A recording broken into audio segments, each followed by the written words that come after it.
Oh, 17 viewers. Okay, people are here. That's great. All right. When I went up to get my phone, it was like nobody was here. I was like, what's the problem? Okay. All right. So let's see. I'm feeling like I'm a little bit fuzzy. Let's see if I can go into HD. There we go. That's a lot better. Okay. And let's see what we've got going on and all of that kind of stuff. And let's see. Okay.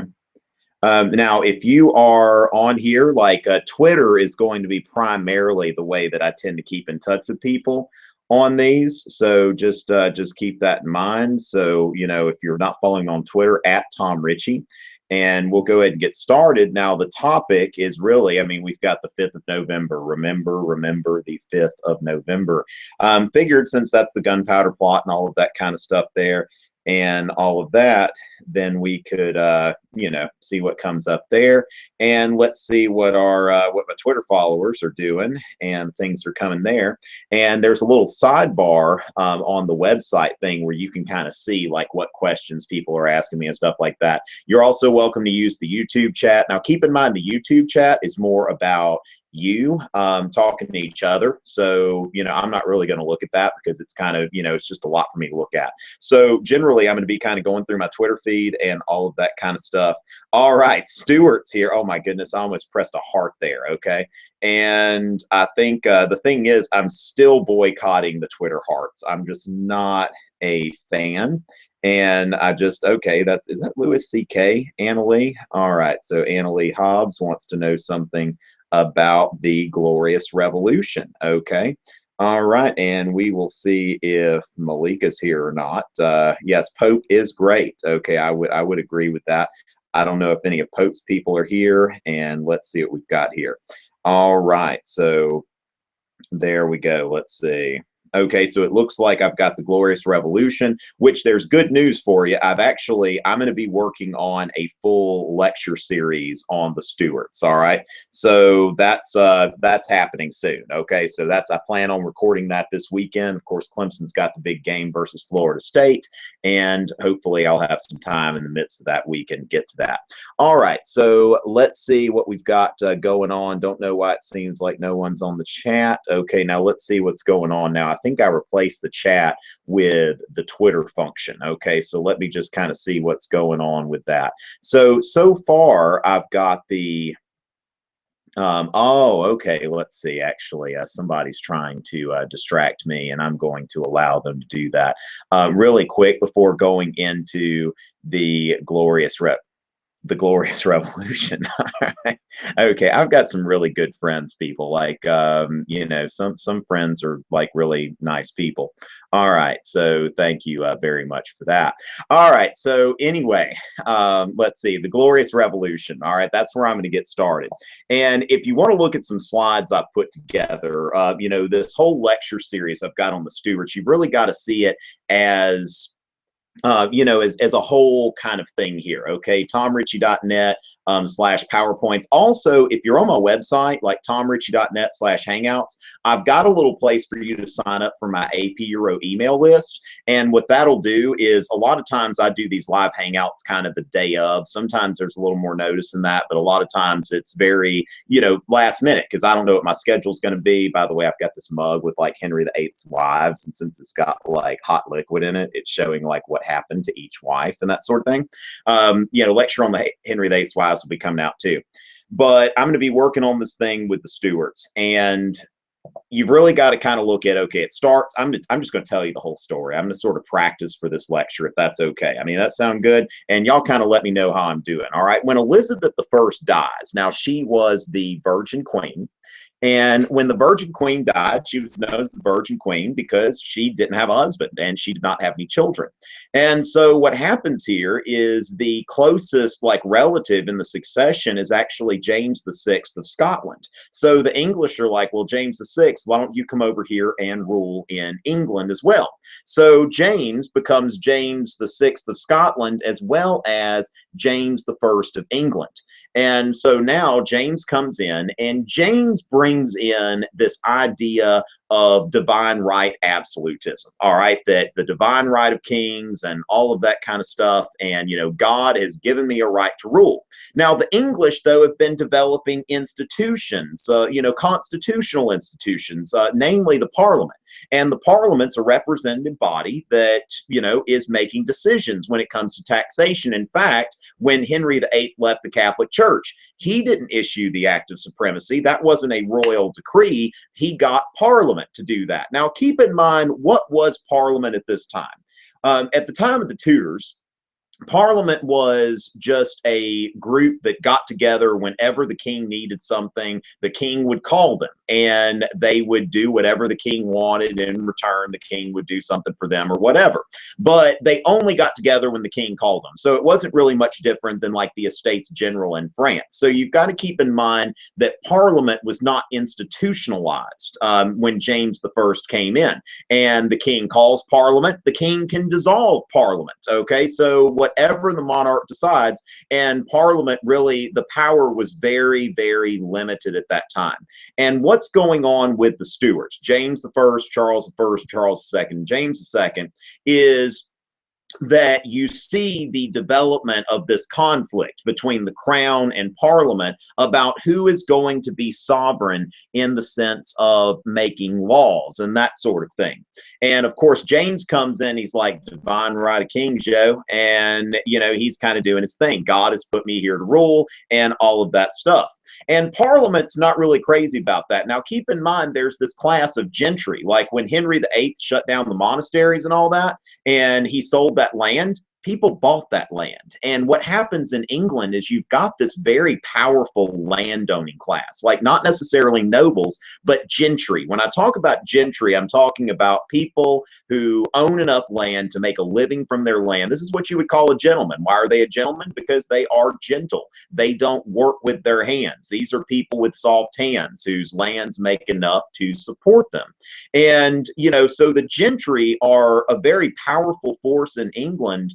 And, James is coming up with this, this is the King James Bible. James is like, look, the author, this was called the authorized version of the Bible. And a lot of people still place a lot of importance on it because this is the King's Bible, and this is the only Bible. Better not catch you with William Tyndale's Bible or anything like that. So really, James catches a lot of resistance, but then again, James dies. All right. And his son, Charles I, comes in. Now, keep in mind that Charles I, it's like he's growing up, and all right, Victoria's there at Random Emerald, and she is taking screenshots. Screenshots really warm my heart, people. They really do. Now, Charles I, now keep in mind when you're dealing with the Stuarts, what I tell my students to do is it's like looking in a mirror. It's like J1, C1, C2, J2. And it's like, J and then C's in the middle. Okay. And then there's Cromwell in the middle of that. But the mirror represents the interregnum. So anytime I see a question about the Stuarts, I tell my students, just write your J1, C1, line, C2, J2. And because of that, you've got your Stuart monarchs and all of that stuff right there. So, really a lot of this is associating which one. Okay. So it's like J1, this is James I, and James I and Charles I, they're the absolutists, all right? And that's the thing, that they are both assertive to the divine right of kings. Charles I is, seemed to be a pretty decent guy, but he's been told all his life that God picked you to rule, okay? God picked you to rule. And really the same thing Louis XIV had been told, okay? So really, and this is kind of like, this is getting into like being about the same time as Louis XIV. And so you've got this idea that God has put kings on the earth. After all, in the Bible, it says that, God chose David and God chose Solomon and all of that stuff. So the Bible says that God chooses kings. Now, of course, the Bible also makes a lot of anti-monarchy sort of statements. So, using the Bible to prove anything sometimes is problematic because of that. And, Charles, though, he's like, you know what? I am sovereign. Okay. I'm sovereign like Louis XIV is. There aren't checks and balances. In fact, Some of my students, you know, I recited a poem. I've been teaching this poem for so long, like reading it, that it's just kind of second nature. Edgar Allan Poe wrote a poem he wrote a poem called The Divine Right of Kings. And it wasn't like one of his like creepy poems. It was a love poem. Y'all want to hear it? There's a little bit of a delay here, so I'm just going to assume like, yes, y'all do want to hear it. Let's see. I can get into the scientific revolution a little bit if the, you know, questions are specific. War of Austrian Secession probably isn't going to happen. Just it's really a minor topic as far as I'm concerned on the exam and all that. But Edgar Allan Poe's poem, The Divine Right of Kings, the only king by right divine is Ellen King, and were she mine, I'd strive for liberty no more, but hug the glorious chains I wore. Her bosom is an ivory throne where tyrant virtue reigns alone. No subject vice dare interfere to check the power that governs here. Oh, would she deign to rule my fate, I'd worship kings and kingly state, and hold this maxim all life long. The king, my king, can do no wrong. Now, see, Edgar Allan Poe was, you know, okay, I mean, I'm sure there's like a lot of applause out there and stuff, but Edgar Allan Poe was in love or something, but he's kind of playing on words, but these people aren't in love. And Charles tries to govern by himself, okay? He tries to govern without calling Parliament, which the king could do at the time as long as he didn't need money. Now, one thing Charles decided to do, this is a really clever sort of thing here, okay? That Charles decides, you know what? I would need I would need Parliament's approval to do a new tax. But what about to take a tax that already exists and apply it to more people? So what this is known as is ship money, okay? Ship money with a P at the end, okay? And the ship money had been collected from the coastal towns because they were the ones who financed the Navy. They were the ones who benefited from trade, so it was fair that they were the ones to finance the Navy. So as far as this went, Charles decided, well, you know what? We're just going to take this tax that's been collected from the coastal towns and I'm going to collect it from everywhere. And Parliament's like, that's a new tax. And Charles is like, no, it's not. That is just the reapplication of an old tax, so shut up. All right. And a few things that are happening here. There are conflicts between between Parliament and the king. And you have a couple of things as far as the short Parliament and the long Parliament. Charles finally has to call Parliament.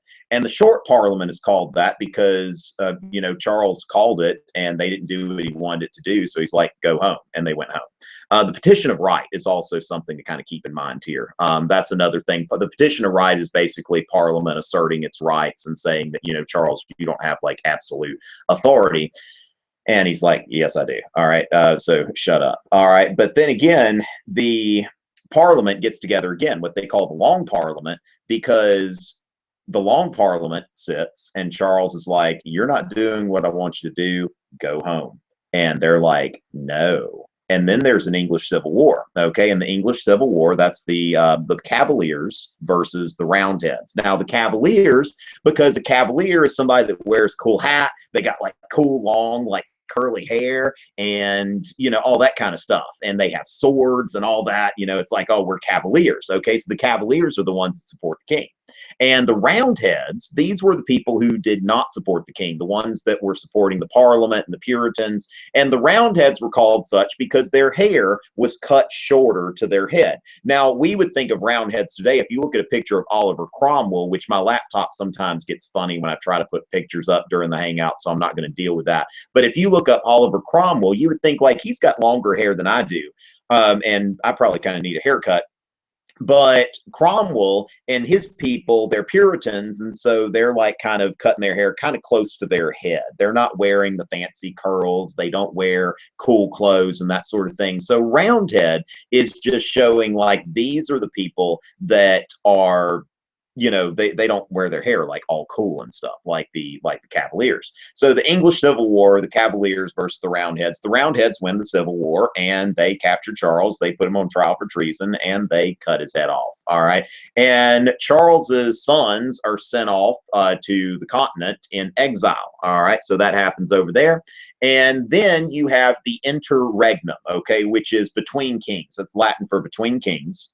And that is where Cromwell, some people call this the protectorate, all right, that Cromwell is, really, it's pretty much, you could say it's government by parliament, but it's kind of a military dictatorship or something like that. Tegwin, that was so nice of you to say. I hope that you are learning some things. But Cromwell's pretty much doing a military dictatorship, and it was lame, okay? Because Puritans, keep in mind, Puritans and separatists, these were the English Calvinists. And, the Calvinists, they dress like in blacks and whites and browns and grays. They don't have cool hair. Another thing that, like, Cromwell's government, like, we have this word in the English language, puritanical. And puritanical means, like, if your parents are like, you got to come home on prom night at 10 o'clock, or you know what, actually, we don't believe in prom, so you can't go. Okay. That's puritanical. Now, the Puritans instituted some very puritanical rule during this time of the protectorate or the interregnum, and they banned cockfighting. And this is something that, like, I grew up in Louisiana. It was legal. I never went to one, which I'm kind of like, little bit regretful. I don't mean like animal cruelty is like a good thing. Like dog fighting is bad. That's man's best friend, and Michael Vick should be executed. But I guess it's kind of late for that. It's like playing football again. But the thing is, it's like, chickens. I mean, that's like our rivals. I'm a Clemson fan, so it's like I don't see anything wrong with chickens fighting each other or whatever. But the thing is, I mean, that's beside the point, right? But the thing is, you got to think about people in England. They're like, what? Like, I can't fight chickens. Are you serious? And the thing is, if you look up my Charles II rap, okay, I've got that. A lot of people haven't seen it. It's on YouTube and it's on my SoundCloud. On my SoundCloud, I've got a Charles II rap and a Louis XIV rap that I've never put the Louis XIV rap on YouTube, but I need to. Okay, I will work on that, on getting that on YouTube, putting some little things to go with it or whatever. That was probably like my favorite rap. That was like Snowmageddon 2000, like 14 or something like that. Yeah, that like I was just like stuck in my house and I was like, okay, I want to write a rap about Louis XIV, and I just did. All right, but I've got a Charles II rap where we're talking about this kind of stuff. And they're not fighting chickens. The economy sucks, okay? And keep in mind, when the economy sucks, that's the president's fault in the United States. Whoever's governing, that's their fault when the economy sucks. So the economy was bad. And then the Puritans tried to stop the celebration of Christmas, all right? And that's like mind-boggling, okay? You're just like, wait, what? And yeah, it's like Christmas. They felt like Christmas, because keep in mind, like when you're little, you hear the song, The 12 Days of Christmas. And when I was little, I was like, wait, what's this 12 days of Christmas nonsense? Because Christmas is only one day. All right. And I was like, this song is a lie. Okay. I mean, I don't see like any pipers piping or any rings or anything like that. This is a whole hoax. Well, the thing is, Christmas is during the time when you look at like a predominantly agricultural society. In late December, you can't do anything. You can't plant any crops. People aren't going to war. You can't it's just like it's cold outside. And so what would happen is like they really did have 12 days of Christmas. Like Christmas as we celebrate it, like we get scammed because it's like, Adam Sandler's like, we've got 8 crazy nights for Hanukkah, and the Hanukkah song. If you hadn't heard that, you should. It's kind of a cultural literacy thing. But the thing is, it's like, people in England for Christmas, they used to have like 12 crazy nights. And this would be the sort of thing like you'd like maybe wake up in a stupor like 12 days later. It's like, whoa, like what just happened? And the Puritans are like, no, no, no, no, no, no. Okay, that's idleness and that's like drunkenness and all of that kind of stuff. And no. And in fact, if you think about what is Christmas, let's look at like the words here, or the word like Christmas, Christ's Mass. That sounds papist. Okay, that sounds like a bunch of popery to me. And so what happens here is that they say, well, you know what, we don't even want to call it Christmas because that means Christ Mass. We want to call it Christtide or Christtide or whatever. So tidings of Christ or what have you. And they even said that on December 25th that everybody in London had to show up for work. All right. So that's the whole thing that like, wait, we're trying to celebrate Christmas here and you don't want us to do that. Well, when Cromwell died, it's like, look, we can't fight chickens. We can't celebrate Christmas. The economy sucks.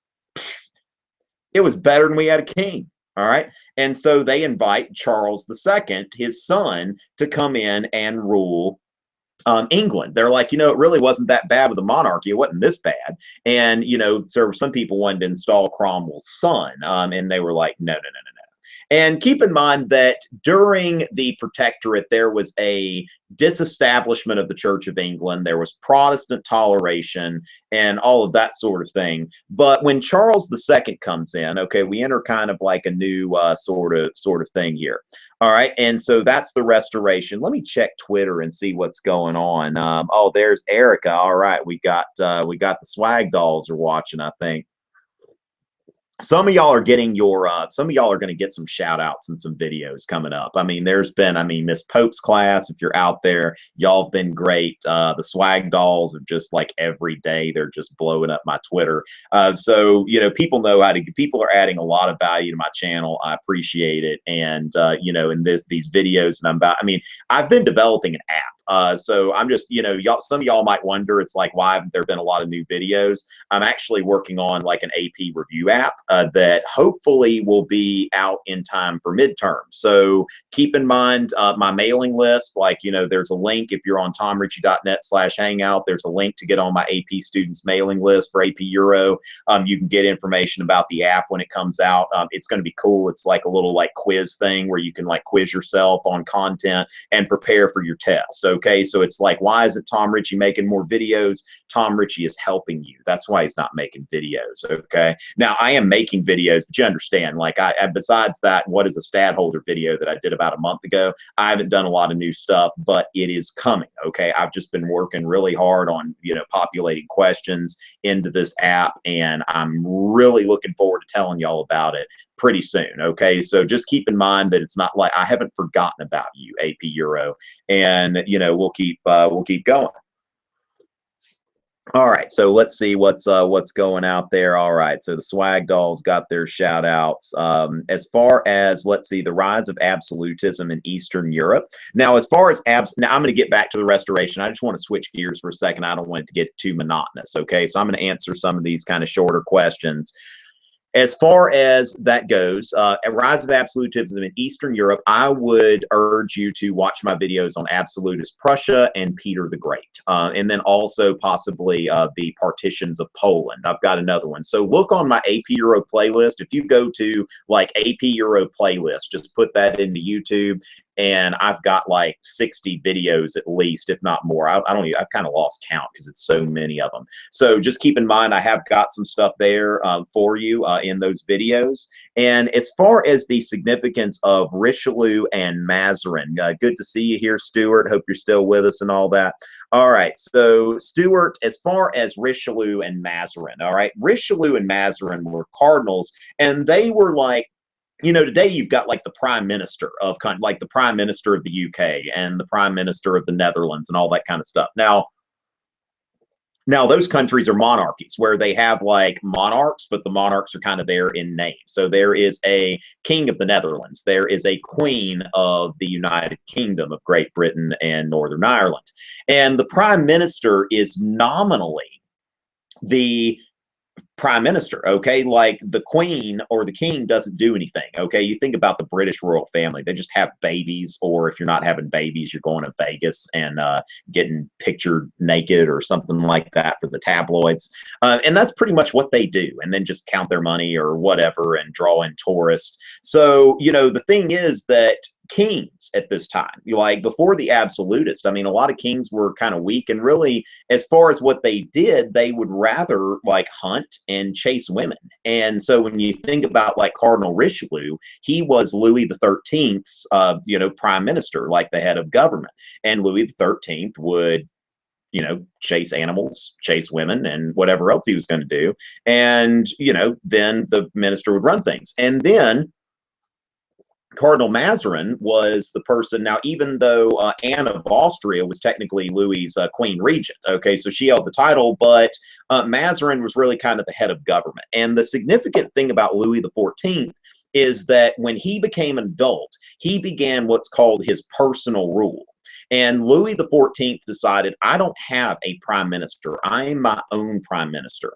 And he spent 4 to 6 hours a day, which we might think that's not a lot, but you think for a king, it's like 4 to 6 hours a day he would spend taking care of matters of government. Okay, he wanted to make decisions when it came to the government. So that's what Louis XIV was doing as far as that goes. So when you think about Mazarin and Richelieu, this was very common. And keep in mind, you also have the intertwining of the French church and state there working as well. Okay, so these people administered the government. Now, keep in mind that Richelieu, along with Henry IV, Louis XIV's grandfather, was a politique. And so even though he was a cardinal in the Catholic Church, keep in mind that France got involved in the 30 Years' War on the side of the Protestants because he believed that France had more to gain in the balance of power by opposing the Habsburgs and, you know, helping France. And really, when you look at the Peace of Westphalia, the Habsburgs lost a bit of ground and France gained a bit of ground.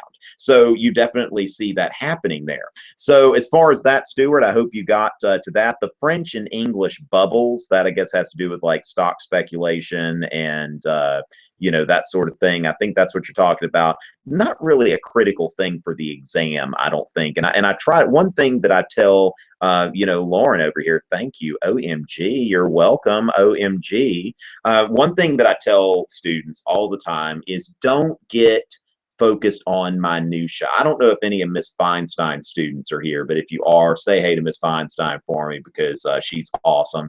And, you know, it's her first year teaching, and that's one thing that I've really harped on. It's like, if you start getting into like just a bunch of like little bitty, like trivial stuff, you're getting away from the stuff that really matters. Keep in mind that you are taking a survey level course in European history, that you are not taking a specialized course on a subtopic. Okay, this is a full survey of modern Europe from 1450 to the present. This course is about the basics, and the exam is about the basics. Okay, so we've got that now. Olivia, okay, we got some interplay between some of you. The moon follows Luna and all of that kind of stuff.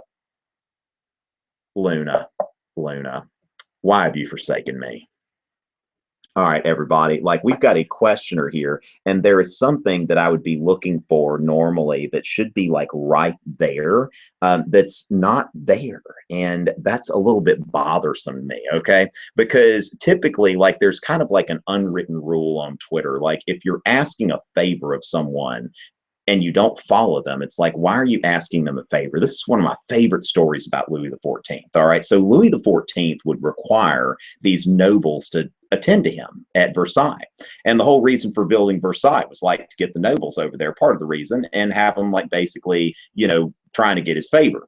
And if someone wanted a favor from Louis, there was a nobleman that was like, hey, you know, somebody, hey, can you ask Louis if he can do this for me? Louis would say, if that guy hadn't been coming to Versailles, I don't know that man. That is a man that I never see. And it was just like, you don't know me. All right. Don't act like we know each other when we're not cool. All right. So that's the thing that like Louis XIV, and that's what I love about AP European history is that it is life. Okay. It's like when you learn things in AP Euro, you're learning about some of the great movers of the world, and you're learning about life. And, you know, when you apply that and you think about like, you know, it's like, what am I going to like answer a question from like somebody that doesn't even follow me? Or like when the swag dolls want something, or when Miss Pope's class wants something, or something like that, the Pope Squad, swag dolls, Pope Squad, I'm going to come up with hashtags for all this stuff. You know, they get what they ask for. Why? Because they are always coming to Versailles. All right. So when you want something, come to Versailles. And that is that's really the, and while I was giving that that speech, she followed me. So I mean, she's still watching, and that's awesome. And hopefully, she learned a lesson, an AP Euro lesson from our friend Louis XIV. Okay, so yeah, just in general, like that. Yeah, just make sure, like when you're asking somebody for something, that you are doing something to add value, because there are people. I mean, when you're competing with the Pope Squad and the Swag Dolls, I mean, these people have made investments. I tell you what. All right. So the thing is, we got a little thank you. Okay, yeah. So yeah, the swag dolls, y'all have gotten your share of shout outs. I tell you, they're all over the place. It's like if I wanted to get rid of them, I would not be able to. I mean, it's just they would be all over Versailles. All right, so let's see what we've got there. Richelieu and Richelieu and Mazarin. So Stuart, I need to make sure to shout out specifically to Mr. Keller's class. Okay, so I'm happy about that. All right, and Mr. Ed Saul's AP Euro class is watching right now, so I'm very, very happy for that. I tell you, I'd love to get over like 50 viewers. This is pretty awesome. All right, so oh my potato, you have the Henry VIII. Yeah, I mean Dana is impressed here. Like I've got you know, and those of you that haven't been watching for that long, since it's got hot liquid in it, it's showing what happened to like each of them. Okay, all right. So when AP Euro has replaced ball, what is ball, Dana? I have no idea here. Oh, YouTube comments. Okay. Now, Calista or whatever. Now, keep in mind that I don't really look at I'm looking at Twitter. Like, I can't keep up with everything. So the YouTube comments, that's more of a chat room for y'all. And y'all talk there. But if you've got questions, put them on Twitter. And the better I know you, the more likely I'm going to answer that question. Okay. Yes. Okay. Cavendish during the scientific revolution. Okay. Now, let me kind of get back to the English Restoration and the Glorious Revolution because I kind of took a detour off of that. And then it looks like we'll go from there to the scientific revolution. Okay. And maybe into the Enlightenment. I don't know if Kurt's watching. Is Kurt here? Kurt, hit me up on Twitter if you're watching because I would love to hear from you. And, you know, we'll see and all of that kind of stuff. So, anyway. Anna Lee, all right, thank you so much for being a fantabulous Twitter follower and all of that kind of stuff and Euro student. So the thing is, let's get back to the Stuarts, all right? And this is kind of, I'm going to be giving this whole lecture in like a bigger like form, but I'm sort of giving you sort of a preview here. And so they invite Charles II, who was Charles I's son, and they say, could you come back here and rule? Because these Puritans are just so puritanical. It's like, I've got like 15 chickens waiting to fight each other, and I don't have any money to bet on them because the economy's so bad. And gosh, can I celebrate Christmas like in peace, like all 12 days of it, please and thank you. So Charles II comes in. And Charles II is known as the Merry Monarch. He's like one of the most fun guys to talk about. Like there's also like the Cavalier King Charles Spaniel, which was like Charles II's like favorite dog. At Bentley, the Cavalier KC on Instagram is awesome. At Bentley, Bentley, the Cavalier KC.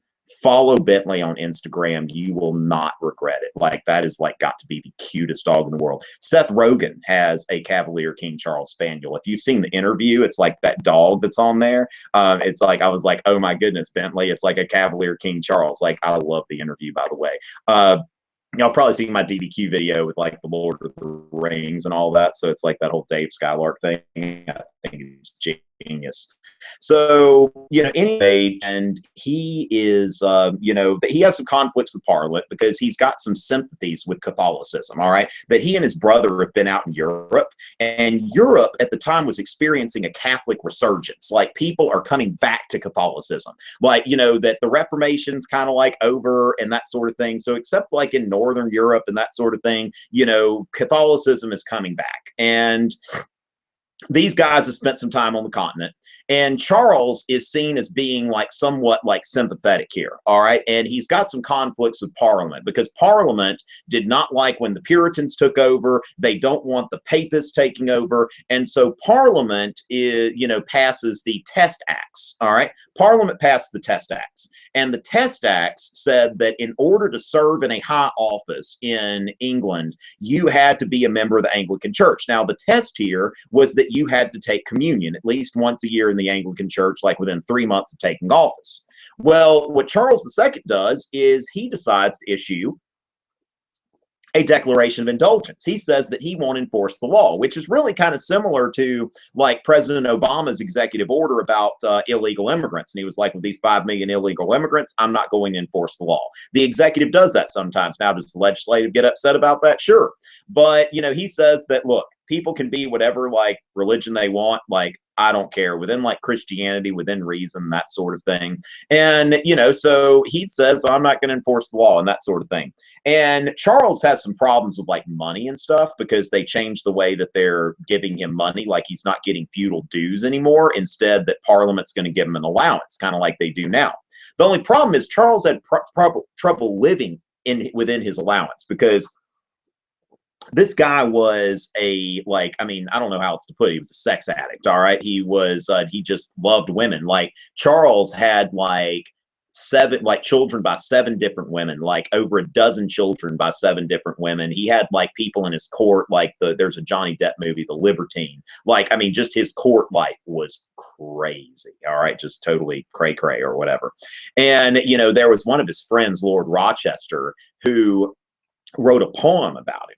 And the poem, like, I can't read this poem to you. I recited an Edgar Allan Poe poem to you a little earlier. This poem is like way too inappropriate for me to recite. But, you know, Rochester writes this satire on Charles II, and the couplet that often appears in textbooks and like things like that is, you know, the whole point of the poem was basically that Charles, like the second, was more concerned about like having sex than he was about being a king and ruling his country. And so the most memorable line was, restless he rolls about from whore to whore, a merry monarch, scandalous and poor. And the funniest thing about this poem is Rochester wrote like 2 poems for him, and he gave him the wrong one. Like, one poem was like, hey, we're like cool, Charles, and the other poem was like, I'm making fun of him, and this was like just for my own amusement. And he just hands the wrong one to him or something, and he ends up like skipping town for about 4 months, and then he shows back up at court. So anyway, you know, Charles kind of a joke like during his whole reign. And keep in mind, we've got over 50 viewers. And remember that I've got my Charles II rap, which covers a lot of this stuff. So if you look that up on YouTube or on my SoundCloud, you can get, you know, kind of the basics of Charles II through, you know, my historical rap. Warm Water Records one day will be a thing. All right, we've got, you know, but you know, I've got a full-time job to deal with, and I'm not a rapper. So anyway, you know, that's Charles II. Now, Charles II dies without any legitimate issue. He's got like 14 kids, but none of them can take the throne because they're all illegitimate. All right, and we got a bunch of like Jon Snows running around. Oh gosh, I got, you know, I need to bring my Jon Snow. I've got a Jon Snow figurine, and I need to put it right there so it'll be in my Hangouts and stuff. So the thing is, Charles dies. Now, the other thing that happens, one other thing about Charles II that's important is the secret treaty of Dover, that Charles enters into an alliance with Louis XIV. And he says that he is going to join Louis XIV in his war against the Dutch. All right. So he's going, this is the secret treaty of Dover. And so Charles is going to join Louis in his war against the Dutch. Louis will give him money because he knows Charles II is broke. And so Louis is going to give him money, and then Charles is going to join the war against the Dutch. And the other part of that treaty was that Charles, whenever it was convenient for him to do so, he would convert to Catholicism. And Charles II converted to Catholicism on his deathbed. And he was succeeded by his brother, James II. Now, James II, the deal here is that James II is openly Catholic, that he declares himself to be a Catholic right there from the outset. And that is going to start the chain of events leading to the Glorious Revolution. All right. Before I talk about James II, the Glorious Revolution, let me go back to Twitter, see what's kind of going on here, and all of that kind of stuff. All right, so we're going to see what we've got here. All right, those rad mugs, Lauren. I got this on the internet.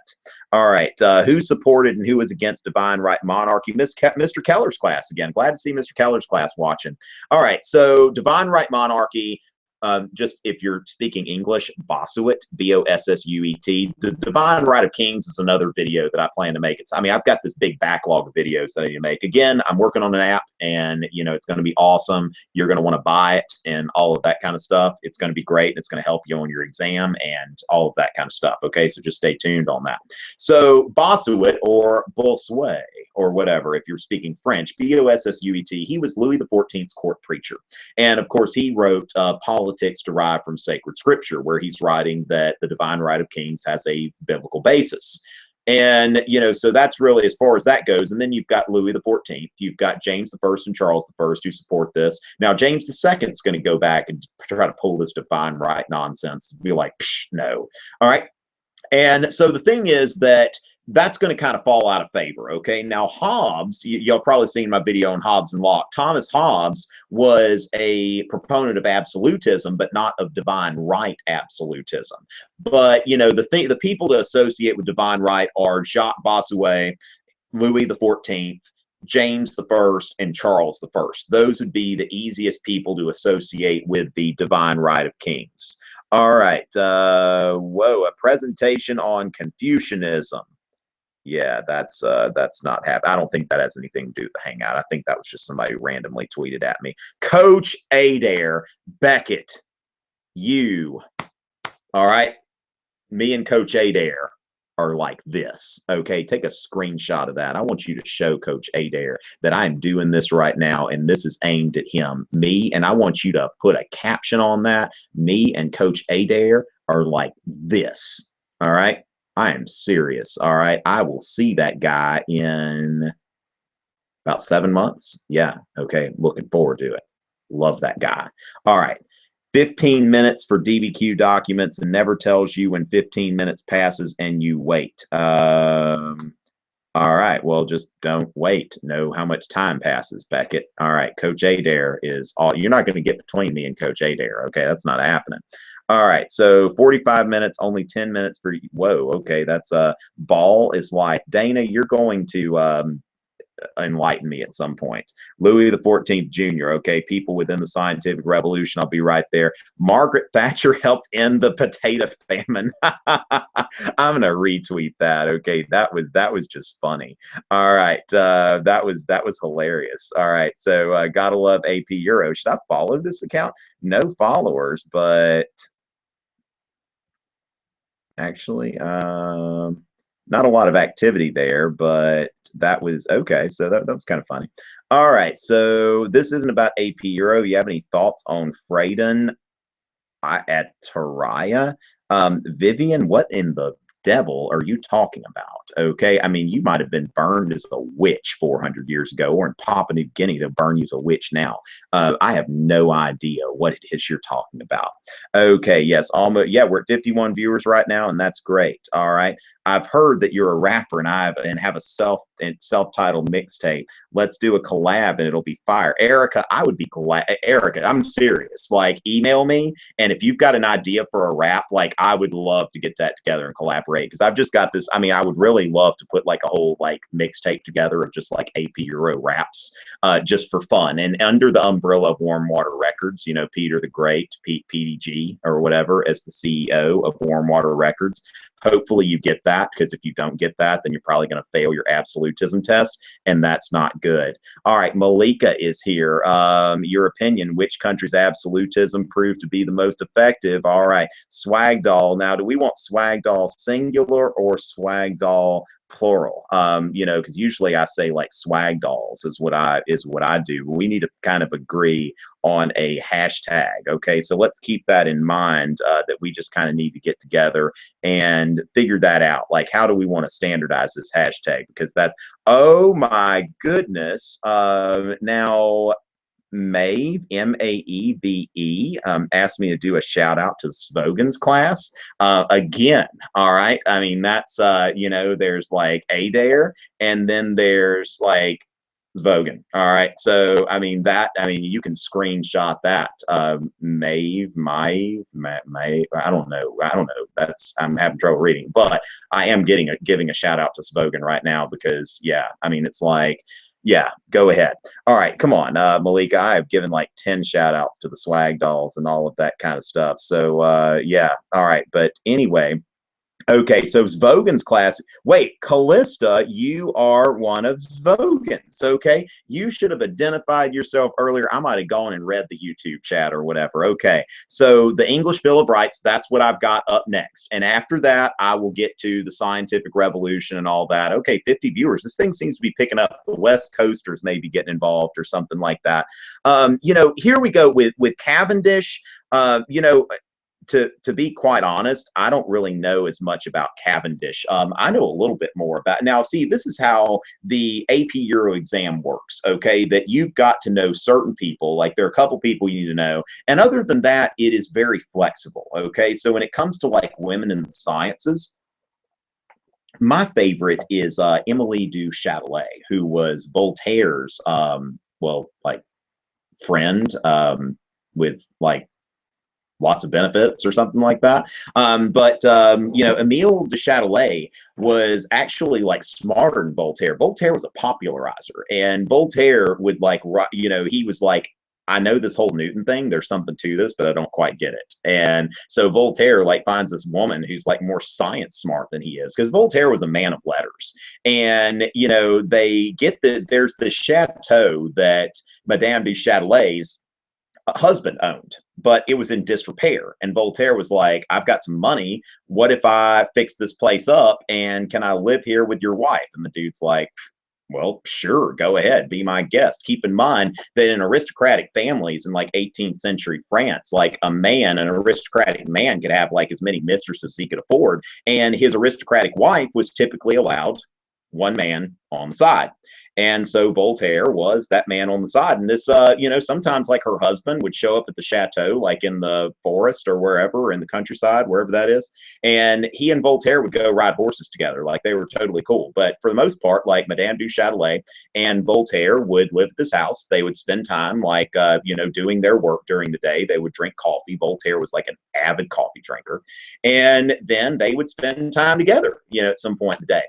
And, you know, the intimate part of their relationship ended at some point, but they remained friends like the whole time that they were alive. And it was just really like, I mean, there's this really like, when you hear the story about her death, it's like she was giving birth to a child, like not Voltaire's child, the child of another man that she was with at the time. And Voltaire was present when she was giving birth. You know, Voltaire, who, I mean, as far as I can tell, this was like the most involved, like, love of Voltaire's life. And this guy who was always such like a, you know, smart aleck and all of that kind of stuff, like she gave birth and then she died. And Voltaire was said to have like left the room and collapsed in tears. And, you know, if you've read Voltaire, like you can kind of see like just the significance of this. And, you know, it's just this woman like was the love of his life. And the reason why she was because she was so smart. Like she wrote a treatise on Newton. There's actually like when I finally get around to making my Enlightenment lecture, there is a thing about Newton, and you see like there's a thing with Isaac Newton. He's up there, and then Emile du Châtelet is, you know, here with a mirror. Like Newton's in the heavens, and Châtelet is like there, like right below him with like a mirror, and she is reflecting the light of Newton to Voltaire. And, you know, so the thing is that keep in mind, as far as like women in the sciences at this time, like women didn't have access to the kind of educational opportunities that, you know, people would have, that women would have later. And so it was rare that you would see a woman in the sciences. There's like a DBQ about it, that sort of thing. So, you know, Cavendish, I'm not so much, you know, aware of specifically, but at the same time, keep in mind that it's not necessarily about knowing specifics as, you know, figuring out like, hey, you know, who is it I want to know about, and let me go there. But yeah, I always like there's a book that I read about Châtelet and Voltaire called Passionate Minds. I need to see if I can find it somewhere. But I mean, it's about this guy's writing specifically about the relationship between the two of them. I had a really nasty crick in my back like a few years ago and read like half the book in one day because I couldn't get out of my chair. Yeah, I'm making myself sound like some kind of old man or something like that. So anyway, we've got, yeah, so the thing is, it's like not so much, okay, Vivian, are you really my biggest fan? I just threatened to burn you as burn. Speaking of burn, we got a Bernie Sanders or whatever, Mr. Aguilar's class.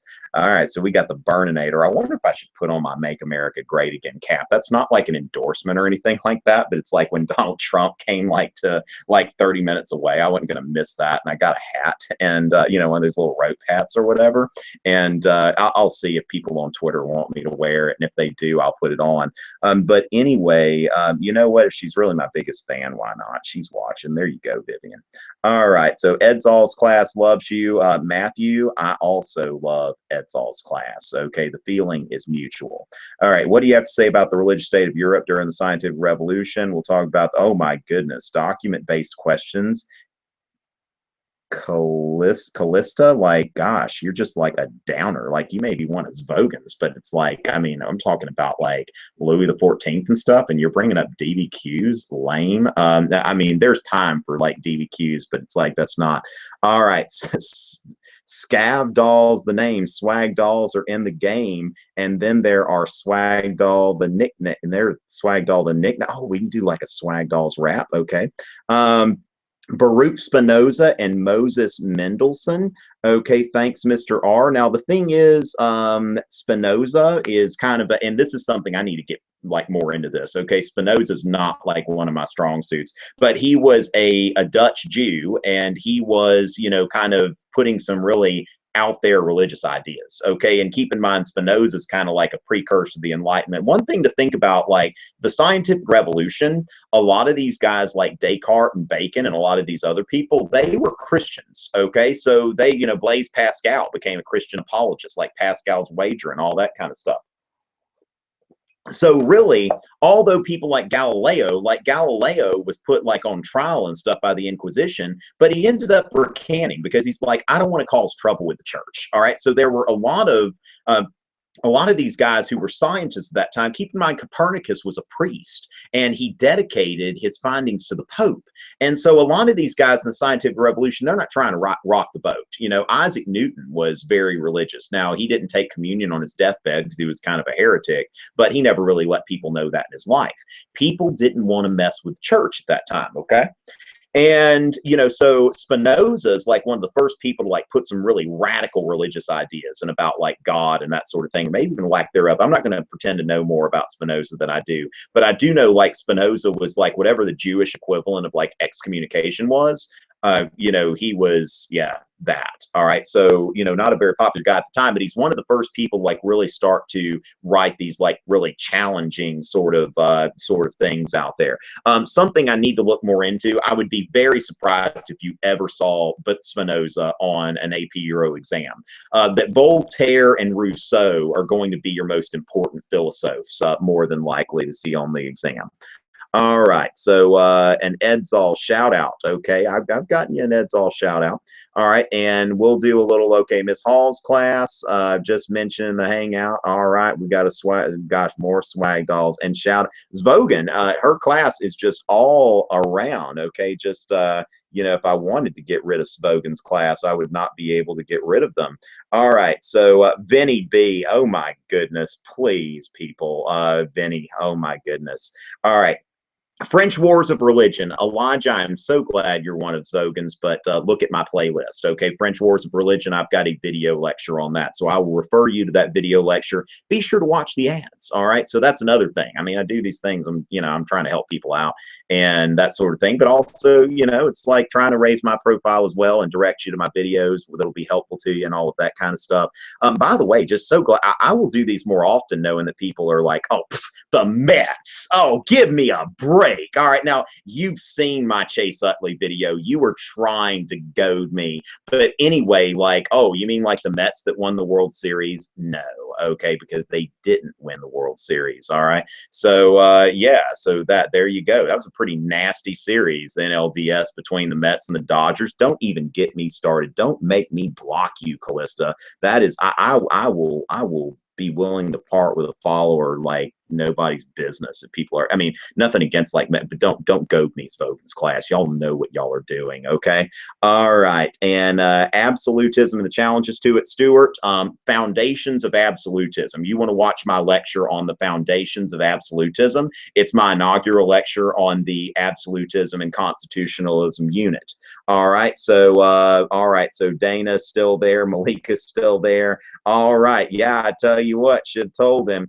We need to get him. We need to get Swag Doll on here. Okay, so crazy man named Brian listens to Tom Richey's videos, getting me an A in Euro rapping. You know, you've got to rhyme when you rap. I'm sure he's watching. Plural of singular though. I mean, I kind of like the plural, but then we can do. I mean, but you know, it's like it depends on if you're talking about your group. You know, so the thing is, Victorian era, Dana, we are way off. Okay, that's Victorian era is like 19th century or whatever. All right, so let's see what we've got here. All right, where the cup at, Tom? The cup's right here, Henry VIII. And now the wives are on there because the liquid's cooled off a little bit. So if I put hot liquid, the wives will disappear and it'll say what happened to him. Peter the Great, CEO of Warm Water Records. That's right. That's right. Okay, so wear the. Oh, somebody's telling me to wear the hat. Okay, what was the significance of the Treaty of Utrecht? Utrecht, that would be in Dutch. I'm trying to speak Dutch and they do a lot of like guttural sounds. So the Treaty of Utrecht, the thing is about the Treaty of Utrecht, which ends the War of Spanish Succession. And the War of the Spanish Succession, keep in mind that you've got like inbred Charles II of Spain. Now you got Charles II of England who had no like legitimate children. Then you got Charles II of Spain who had like no children at all because he was sterile, all right, because he was inbred. And at a certain point, these families inbreed so much, you know, they got that Habsburg chin and that chin just keeps on, you know, and that sort of thing. And it's just like, good Lord, you've got a big chin like some kind of political cartoon, like stop inbreeding. And eventually nature just turns off the tap and says, I tried to warn you. I tried to show you with that big old chin and you did not listen. And so therefore, no kids for you. All right. And so Charles II dies without any issue, and he leaves the throne to Louis XIV's grandson. And the Habsburgs, now Charles II of Spain was a Habsburg, and the Habsburgs are like, oh, no, he didn't. And then the British are like, oh, no, he didn't. Now, keep in mind the Glorious Revolutions happened. So Britain and the Habsburgs, they're together in an alliance they call the Grand Alliance against Louis XIV. You've got the Dutch, the Prussians, the Habsburgs. You've got some other people like Savoy, wherever that is. And all these people are like ganging up on Louis XIV like some kind of kung fu movie or something like that. And guess what? Louis XIV like fights them to a draw. All right. That Louis XIV is like, look, there is going to be a Bourbon monarch on that throne. You can't beat me. I've got an army of 400,000 people and I am Louis XIV. All right. And that is the amazing thing about Louis XIV is that he was so strong that when everybody was coming after him, a draw. And so they all come to the table at Utrecht. Now, Utrecht, keep in mind that this is, you know, first of all, they say, okay, a Bourbon monarch can rule in Spain. And Spain still has a Bourbon king, by the way. It's a constitutional monarch, doesn't really do anything as far as official government functions, but a Bourbon monarch is still in Spain. And so the Bourbons can go to Spain, but they have to sign an agreement saying that the Bourbon monarchies cannot be united. Okay, so it's going to have to be a separate Bourbon house in Spain and France. And it's like, okay. And then the British get Gibraltar. Now, Gibraltar is that little area in southern Spain, like right by the Strait of Gibraltar, and they still have it, okay? Which the British, keep in mind, they're very smart when they negotiate. Like Louis kind of like, okay, I want to get like Bourbon kings all over the place. The British are like, we want to be the dominant naval power. And so they get a commanding position there to control the Navy, to control trade, and Britain's setting themselves up to become like the, you know, the naval power of the 18th century. And people don't really see what's coming, but that's really, I mean, that's a big deal about the Treaty of Utrecht. Utrecht. All right, yeah, I tell you what, I spent like almost a month in the Netherlands, and it was like about the best month of my life. It was so amazing. I can't wait to go back. All right. So the other thing is, keep in mind that the Treaty of Utrecht is the last of Louis XIV's wars. That basically it's like Louis XIV attempts to like tip the balance of power in France's favor over. Okay, so that's pretty much as far as the Treaty of Utrecht. That's what you've got. I will at some point get to a video on the War of Spanish Succession. All right, so because I've seen you on here before. Oh my Lord, she just tricked me. I tell you what, I didn't even check. And it's like I put all that effort into answering her question and non-follower. It's like, I mean, the thing is, there's kind of a saying where I could like non-followers don't exist, but then I just like broke my own rule. Be cost, why have you forsaken me? All right. So anyway, I will start checking here. Okay, so I know Eric is a follower. Okay, Doesn't like your, oh, Callista, no hard feelings. It's okay. Baseball season's over. But you know, it was just kind of a raw spot there. There was no significance with something. Okay, there was no. Yeah, that's right, Brayan. You tell that non-follower. Okay, so Brayan, I'd almost heart that tweet, but I'm still boycotting the hearts. I can't bring myself to do the heart things. I think it's very un-Twitter. That's right. Chase Utley's slide was justified. He had to do what he had to do. That's coming from King Louis the 14th Jr.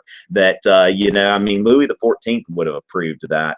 All right. So, how would you feel about pairing an album to the themes of the AP Euro curriculum? Nick, I like it. If anybody ever wants to work with me on a rap project for AP Euro, totally all about that. Okay. So, oh my goodness, Taylor turning on the sass there. Oh my Lord. Okay. Who do you think was the best female ruler monarch in European history? Tegwin, that's not so much an exam-based question, but let me think about that. I mean, Elizabeth the First would be very difficult to beat as far as like, you know, female rulers and stuff like that. So I'm probably just gonna have to go with that because I mean the thing is like Elizabeth the First is like the first person to really like take a job that like people didn't think she'd be able to do and do it. And so not only was she like one of the most memorable monarchs who, you know, consolidated Protestantism, fended off a Spanish invasion, I mean, all kinds of stuff to her credit, but you know, she was able to, you know, do that with, you know, just, I mean, with nobody really thinking that she could at the very beginning. You know, Henry VIII, he was like, look, you know, I don't need daughters, I need sons. And so I think Elizabeth I deserves a great deal of credit. All right, the only class from Cali. All right, so the swag dolls are from Cali, the Cali swag going on there. How do I feel about #1 Clemson? It's okay as long as we don't get overconfident. Dabo can like, you know, go off on the media or whatever. Clemsoning is a real thing, and we don't need to get overconfident. The thing I say about these top 4 teams that are in this college football playoff poll is that you've got Alabama, #4, and in front of Alabama, you've got 3 teams that have not played Alabama. Okay, that's the way I read this poll. It's like until you've played Alabama, it's really like you're a paper tiger, I think, when it comes down to it. So I mean, Clemson, I'm glad we've had a great season. I hope it keeps up. But you know, it's really like when Clemson fans get heads too big and start getting overconfident, that's when Clemsoning happens. All right. So Catherine the Great viewed after her death. I guess it depends on who you're asking. So let's see here. All right. The highlight of the night. All right. Thank you, Malika. All right. Y'all have been doing a great job too. All right, even Mad gave us a lesson on rapping. OMG. All right, who was that there? Brayan. Okay, we got the next Jimmy Fallon over there. All right. Okay, please. No, Callista, I'm not blocking you. Okay, that's not happening. All right. So, you know, in fact, you know what? Why not? Good vibes only. Okay, so you should probably like take some of your own advice. And August 21st, I think, Callista, that makes you a fellow Leo. So there. All right. So we're good. All right. All is like forgiven. You know, yeah, we're good. No regrets in this lifetime at all. Thank you for Euro videos. You're welcome. Very helpful. When finals arrive, I'll pray for study guides, YouTube videos. We've got all that stuff. All right. Yeah. Swag Doll should get a Twitter. All right, talk about the 30 Years' War, how religion is important, please. Okay, Yolimi, the 30 Years' War, if you would just look at my video on the 30 Years' War. I've got a video on that. All right, so the ideas of scientific revolution looks like I'm going to have to, you know, get to the scientific revolution. Now, let's see, you should stream on Twitch rather than YouTube so that you can moderate. What? And chat, and oh, it's the chat. See, that's the thing. I don't really even look at the YouTube chat because that's, yeah, I've talked to YouTube about this and been like, why is that the case? So I'm not even looking at the YouTube chat. So if somebody thinks they're getting my attention on the YouTube chat, it's like, sorry. But yeah, there are some people over there just like, oh my goodness. But anyway, we got, oh, look at B Cost all following. Okay, all right, there it is. Okay, she's got it. All right, so Maeve thinks I'm a good rapper. All right, so because you did the right thing, you know, when you asked for stuff, you know, nothing, you know, Louis, there is a man that I never see. All right, Louis the 14th. All right, there's pretty much anything in life you can learn from Louis the 14th. Somebody quote me on that. Somebody tweet that and quote me on that, and I'll retweet you. Okay, just anything that you need to learn about life, you can learn from Louis the 14th. All right. And just put like at Tom Richey or whatever and put it in quotes and I'll retweet it. All right. So a lot of us from the SWAT. Yeah, I tell you what, that is quite an army there. Okay. I would take a small army of committed people over a large army or whatever.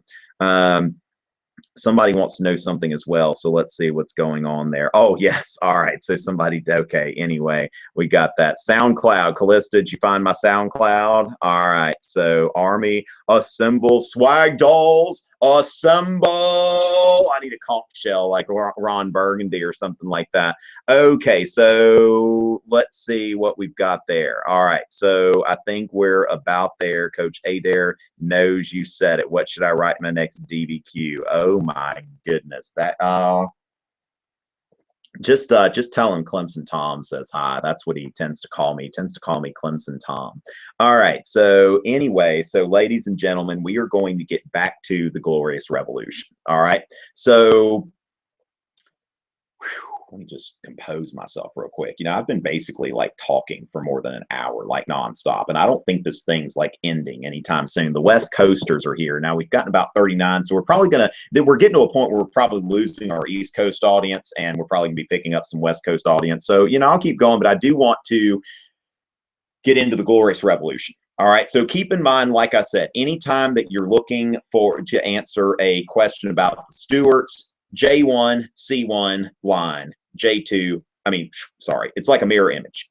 J1, C1, C2, J2. You've got a line in the middle, interregnum. James the First, Charles the First, Charles the Second, James the Second. And in the middle there, you've got Cromwell. All right. So the thing is that Charles II dies and James II comes in. All right. So James II is the king, and James II is an open Catholic, or as the English would say, a papist. But after all, it's Guy Fawkes Day, okay? Which the gunpowder plot was launched against James, or almost launched against James I. And this was a plot by Catholics to try to kill the Protestant king and, you know, take over the government that way by putting, you know, blowing up the Parliament building. And so the English, they still set like bonfires and stuff today. Because it is, you know, on Guy Fawkes Day, and it was actually a law that they had to do it, that they, you know, they burned this guy in effigy and all of that kind of stuff, and it was this like big anti-Catholic holiday, which today it's more about like starting fires, you got V for Vendetta and all that kind of stuff. Remember the 5th of November. So keep in mind that by this time, Protestantism has become very institutionalized in England. And after the English Civil War, they're like, okay, I mean, whatever, if somebody wants to be something else, but the test tax, an Anglican to be somebody. Okay, so you can be you've got three groups. You've got Anglicans, who are, you know, Anglican Protestant Christians. Then you've got the Catholics, and then you've got the nonconformists. The nonconformists, like the Puritans, the Separatists, the Quakers, all of those types, okay? So if you were a Catholic or a nonconformist, you could not hold office in England according to the Test Acts. Now, Charles II, you know, it's kind of like, we're going to give toleration, that sort of thing. But James II comes in as a Catholic monarch, and there were a lot of people who didn't like him. This is where you've got the start of the Tories and the Whigs, because the Whigs, these were people who did not want to see James II in the line of succession. They wanted to exclude him, and the Tories were for James II taking office. So James II comes in, and almost immediately there's the Monmouth Rebellion. Now there's this rebellion against James II, and James II then, you know, sends his judges, like the hanging Judge Jeffreys and some other guys, out there to, you know, it's called the Bloody Assizes. All right, the Bloody Assizes, which were courts that were held, and like over 1,000 people were either executed or shipped to the Indies to be laborers. And over 200 of the people there that were implicated for treason were hanged, drawn, and quartered. Now that was where they hang you, and it's like, and you're like, you know, they're not trying. It's not like they drop you down to where you'll die. They want you to like suffocate. And when you're almost dead, they cut you down. They tie you to a horse, slap that horse on the butt, and like you're going over to where they are going to tie you up like Braveheart, and they are going to cut you open and disembowel you while you're alive. And then they will cut your arms and legs off. and they would display the quarters places. And this was called hanged, drawn, and quartered. So James crushes this rebellion just brutally. There was a woman that was actually sentenced to be burned alive because she'd harbored some traitors. And it ended up that they commuted the sentence to beheading. But it's like this woman's got her head cut off just because she had some traitors in her house. It was like when it comes to treason, nothing, aiding and abetting is the same as treason. And so you've got that. And then James II suspends the Test Acts. He says, I am not going to abide by the Test Acts. In fact, I'm going to put Catholics in prominent positions in the government. And in fact, there was his Lord High Treasurer, which was a guy named the Earl of Rochester. They recreated the office of the Earl of the position of the Earl of Rochester, because the guy I was telling you about earlier who wrote that poem against Charles II, he died of 33 years old of some sort of VD or whatever. And so there's a new Earl of Rochester who's a pretty religious guy. And this guy who's the Earl of Rochester, he was an Anglican, and James was trying to convert him. And when it became apparent that the Earl of Rochester would not convert, James dismissed him from office. He said that I am a Catholic king. It would not be fitting for my Lord of the Treasury to be a Protestant. And so not only is James suspending the Test Acts, but for the highest positions in government, there is discrimination against Protestants. So James, the Catholic monarch, is not really, giving religious freedom as much as he's giving preference to Catholics. And then he's going back and forth with Parliament, because Parliament says you can't suspend the laws. The Test Acts are for real, and you can't do this. And James says, look, I can dispense with the laws whenever I want to. I have got, God has given me this power, and I will use it. And it's like, whoa, hold up. Did somebody just invoke the divine right of kings? That is so pre-1649. Remember what happened to the last guy that did that? Got his head cut off, okay? And that was your dad. Remember that guy?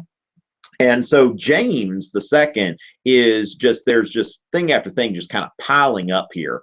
And Parliament just gets so sick of it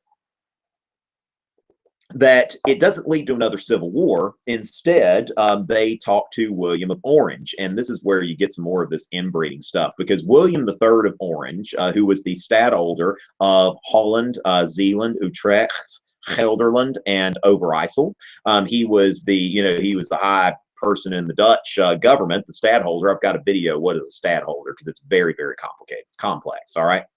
And he was Charles I's grandson, and he was married to Charles I's granddaughter, who was James II's Protestant daughter, Mary. So William III and Mary Stuart, I've got a PowerPoint. If you go to tomrichey.net/PowerPoints, you can see my PowerPoint on the English Restoration and the Glorious Revolution. And you can see kind of the, thing here. I've got the family tree. And so William of Orange and Mary Stuart were first cousins. Okay. That's not good. That's not just cultural taboo, that's just biologically bad. But they both got a pretty sound claim to the throne. And so Parliament starts negotiating with them and says, William, we want you to invade. And so William then puts together an army and he invades. And it's kind of funny because James is overthrown by his son-in-law and his daughter. All right. And so William and Mary come in, and they are made joint monarchs. So both of them will rule. And when one of them dies, like after Mary Stuart dies, then William keeps reigning. Now, James basically has to leave town. Now, there's some fighting in Ireland, but they call it the Glorious Revolution. The English at some points even called it the Glorious and Bloodless Revolution, because there was very little fighting in England, okay? But in Scotland, they had a lot of Jacobite rebellions later, that sort of thing. So what happens here is that William and Mary come in, and they are, ruling, and they sign the English Bill of Rights. Now, the English Bill of Rights, first of all, it has a bunch of grievances about James II. It's look, that he has suspended the laws of Parliament. He's meddled with the elections of Parliament. He's had taxation without consent, cruel and unusual punishments, excessive fines and bails. And did we mention he was a papist? Okay, that they didn't like that. They didn't like what happened here to kind of start this whole thing with them bringing William of Orange in, is that they believed that before James II had a son, they were okay, Mary Stuart, his Protestant daughter, will inherit, and she'll be next. So we just have to ride this out. But what ended up happening is when James II had a son, then it was like, wait, do we really want a Catholic dynasty? No. All right. And so they bring him in. But William and Mary signed the English Bill of Rights, which acknowledges all of these things here, that James has given preference to Catholics. He's disarmed Protestants and he's given guns to Catholics. It's like, what kind of a guy wants like papists running around with guns while Protestants don't have any? And then they signed the Declaration of Rights, which basically says that Parliament will meet regularly, that Parliament will no longer just be a body that the king calls together whenever he wants, that Parliament will meet regularly, the king will not suspend parliamentary laws, and the king will not impose cruel and unusual punishments. It's almost like a second Magna Carta. And so William and Mary get involved with that. Now, the other thing is, the other significant thing about the Glorious Revolution when it comes to the balance of power is, remember how Charles II was getting England involved in a war with the Dutch alongside Louis XIV.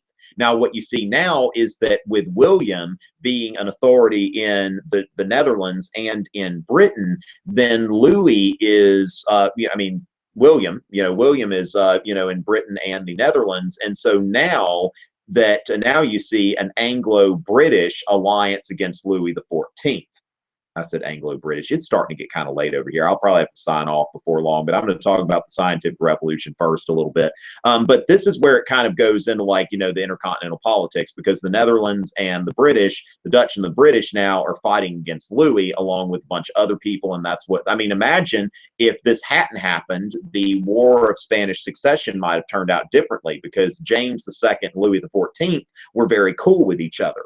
And in fact, like Louis, James stayed with Louis after he was exiled, and Louis continued to keep him as style him as the king, the rightful king of England, and provided troops to him and all that when he was trying to keep his throne. So that's that. An English Bill of Rights pretty much sets up the idea of parliamentary supremacy. And from that point on, Parliament does the bulk of the governing. And while the monarch still has like their ceremonial prerogatives, it's not they're not as involved in the government. So, you go from like James I coming in with all this divine right of kings nonsense. And at the end of it, Parliament has asserted undisputed authority. And of course, John Locke comes along and all of that kind of stuff. Okay, so that's that. And it looks like, oh my goodness, Brianna, oh my goodness. Okay, Brianna, that is hilarious. I approve this message. All right, we got Louis XIV Jr. gets the retweet there. All right, so excellent. Okay, a lot of people get. Okay, hey, that is great. I tell you what. All right, I tell you, that Swagdoll army is better than Frederick the First Potsdam soldiers. Dana, you are watching my videos. All right, and there we go. It's a real job. It gets paid with shout outs, mentions, favorites, and tweets. All right, so there we go. Malika is screaming. Why in the world is she screaming? All right, equestrians, real answers only. My opinion on equestrians, like people who ride horses, Taylor, is that like, I like horses. When I was in the Netherlands in Friesland, they make this sausage called paardenworst. Now, the thing is, a paard is a horse. So in Friesland, they make this horse sausage. Of course, in the United States, it's illegal to slaughter horses. We put our horses on boats that are marked for slaughter and send them to other countries. And in Kazakhstan they eat horse. But anyway, I was so fascinated here that I was like, I'm gonna buy some of this paardenworst. And I made like this delicious. It's on my Instagram. Like if you scroll down my Instagram or you look at the TomRichey.Europe hashtag, when I was in Europe, I like posted every day like something cool. But I made this really, really awesome like shrimp and horse like pesto pasta, and it was just amazing. Like the horse sausage the paardenworst is like leaner than other sauces. It's not like greasy at all or anything like that. It was amazing. Like I wish I had some that I could make here, but you can't buy horse sausage over here. So anyway, we got that. Okay, Erica is great. All right, yeah, she is. I would agree with that. All right, let's see.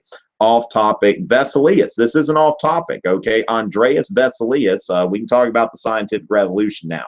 All right, and I'm probably going to try to wrap this up about 10:15 Eastern. Okay, so about 20, 25 minutes, something like that. And so Andreas Vesalius. Now, the thing is, what you got to keep in mind that the scientific revolution, before the scientific revolution, people were trusting ancient sources. All right. And, people like Aristotle for science, Ptolemy for astronomy. Winter is coming. All right. And Galen for medicine. Galen was like a Roman physician. And Galen had done some experiments like on monkeys. He dissected monkeys, and there's something like, believe it or not, like a monkey brain is not exactly like a human brain. I know that's a hard concept to swallow, but it's not. There's something that a monkey brain has, like right back there. The human brain doesn't. So, but the thing is, the Greeks and the Romans, going back to the Egyptians, you don't cut up on a human, okay? Because human bodies need to be kept together so they can go to the afterlife and all of that kind of stuff.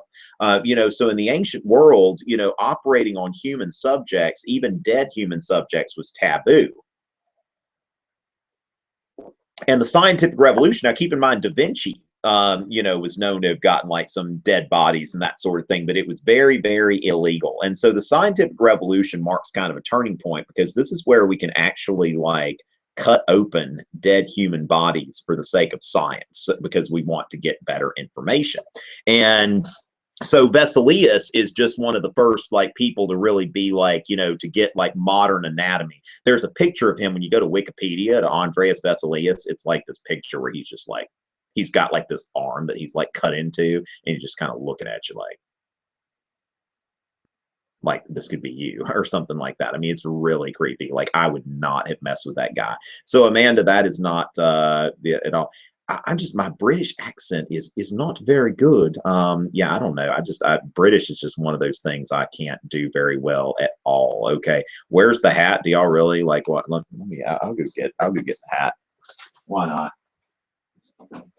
Just keep in mind that this is not an endorsement. I don't intend for this to be an endorsement at all. So, but anyway, I did get a rope hat. I mean, I think this is just going to be a thing, like even after this presidential race is over. So there you go. All right. I don't know if Guts class is watching, but yeah, we can do that for a little bit. We're going to make Euro great again or something like that. So there it is. A few of y'all wanted to see the hat. Just keep in mind, I'm not endorsing anything here. Probably the best night of your life. Rachel, that is such a nice thing for you to say. All right, this has been pretty fun for me too.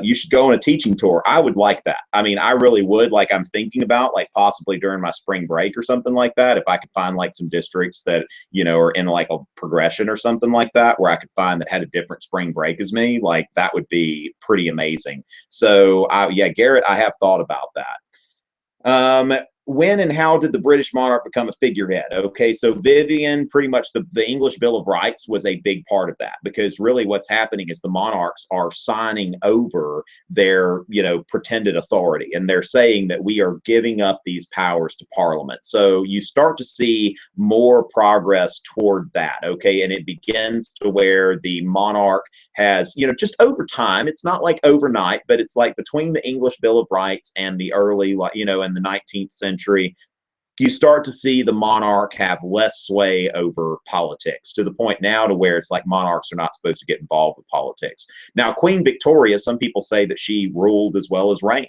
That, I mean, she, was queen for a long time. So, just depending, I mean, but it's kind of a progression. Some monarchs are stronger than others, but the English Bill of Rights is definitely a big turning point there. All right, so launch a Spanish Armada, they said. You'll conquer England in no time, they said. I don't get the reference there. Gotta love AP Euro. Which European monarch had the best hair? I'm going to go with Louis the 14th. Like, that was some hair. I mean, that's, nice hair, nice shoes, nice legs. I mean, Louis really kind of had the best of everything. Tell us what the best review book is for AP Euro. I really, Chris Freiler's book is really good. The AP Achiever book, a lot of people have said a lot of great stuff about that one. So, that's one. Chris Freiler was here with me in the spring. I'm going to try to get him back on the Hangout sometime as well. That would be great. The Fresh Prince melody, it could work. Double AP Euro at top. Wow. Okay, so he's got something going on. He's got like this person's got there. Oh, actually, that's Meredith. Sorry, I thought that was like, yeah, sorry, that's sexist for me to presume dude or whatever. But Meredith's got like some kind of thing going on here where she's reading, and then she's got like me in the background there, or the foreground, or whatever.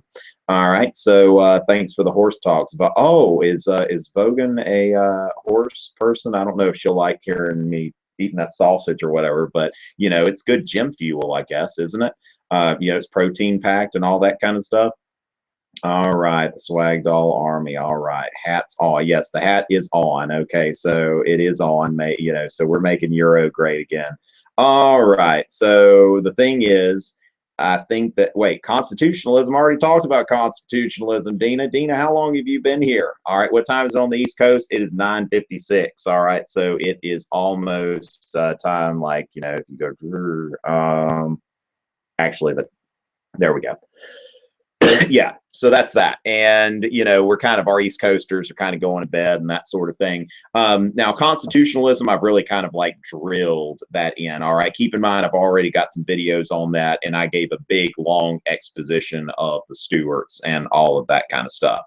So that's happening. I'm going to go ahead and kind of see what we've got as far as questions specifically about the scientific revolution, the Enlightenment. My big like magnum opus for the night is kind of over, you know, with the Stuarts and all of that kind of stuff. So we're going to kind of cool down with a little scientific revolution and Enlightenment as people have some questions about that. All right. So is all on me. You just bought a shot, Ramson. Wow. Yeah, I tell you what, Ramson. Now, not you know, not a bad rap for a non-follower, I guess. All right, so there we go. All right, actually, they're King Charles the First Spaniels. Whoa, wow, that was savage right there, V. All right, so yeah, that the cartoon, like you know, they're trying to say like, oh, actually, they're King Charles. Oh my goodness, I just realized that. Okay, this is hilarious, and this probably is copyrighted, so I'm not going to put it on the thing. But it's like this guy is like walking like a couple of like headless spaniels, and you know, I need to share this with Bentley. I'm going to share this with my buddy Bentley. Instagram at Bentley the Cavalier KC. You know, I'll probably post something about Bentley when I put my Charles II video up. So just keep in mind, like Bentley the Cavalier KC is one of my like favorite Instagram accounts to follow. Like it's just it's amazing. All right, so what else have we got? Let's see what we've got on the Twitter. All right, Rocky Mount NC. Who's your teacher, Garrett? That's not too far away from me. Oh, no need to be sorry, Dina, or whatever, unless you're, you know, sorry for like asking me to talk about something when you don't even follow me on Twitter. If you want to be sorry about something, you can be sorry for that. All right. The scientific revolution and the Enlightenment. The scientific revolution, keep in mind, like when you look into the history of science, the history of science is tend to be seen as cumulative. All right. So it's a cumulative effect. And so when something happens, you know, it builds on each other. So, you know, things just keep progressing and building. And so the scientific revolution is kind of setting the stage for the Enlightenment. And they're really focused on matters of science. And, you know, you've got to start, you know, establishing that, you know, the earth is not the center of the universe. All right. And then you start to establish that, okay, we know some more stuff about the human body.